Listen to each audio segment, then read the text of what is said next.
Unmarried ആകട്ടെ married ആകട്ടെ നമ്മളെല്ലാവർക്കും ഓരോ ദിവസവും പ്രൊഡക്റ്റീവ് ആക്കി നിർത്താനായിരിക്കും നമ്മൾ ആഗ്രഹം.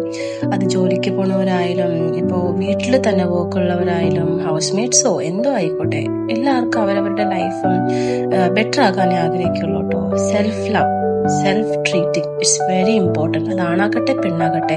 അതേപോലെ ഓരോ വീക്കും അല്ലെങ്കിൽ ഓരോ ഡേയ്സ് കഴിയും തോറും നമ്മൾ അത്ര ഹെക്റ്റിക് ആയിക്കൊണ്ടിരിക്കുക. അപ്പോൾ നെക്സ്റ്റ് വീക്ക് അത്ര പ്രൊഡക്റ്റീവ് ആക്കാൻ വേണ്ടിയിട്ട് നമ്മൾ എല്ലാവരും ആ ഒരു വീക്കെൻഡ് നല്ല രീതിയിൽ നമ്മളെ ഹാപ്പി ആക്കി നിർത്താൻ നോക്കുക. അതിപ്പോൾ എന്താണോ നിങ്ങൾക്ക് തോന്നുന്നത്, ഇപ്പോൾ നിങ്ങളുടെ പാർട്ട്ണർ ഉണ്ടെങ്കിൽ അവരായിട്ട് പുറത്തു പോവുക, ആ ഒരു ഈവനിങ് വൈബും കാര്യങ്ങളും, ഇപ്പോൾ ഓരോ സ്പോട്ട് കണ്ടുപിടിക്കുക, ലൈക്ക് സംതിങ് ഡിഫറെൻ്റ് ആയിട്ട് ചെയ്യുക. ഇപ്പോൾ നിങ്ങൾ ഫ്രണ്ട്സ് ആണെങ്കിൽ ഫ്രണ്ട്സായിട്ട് പോവുക, പാർട്ട്നേഴ്സ് ഉള്ളവർ പാർട്ട്നേഴ്സായിട്ട് പോവുക. അത് എങ്ങനെയുള്ള രീതിയായാലും കുഴപ്പമില്ല കേട്ടോ.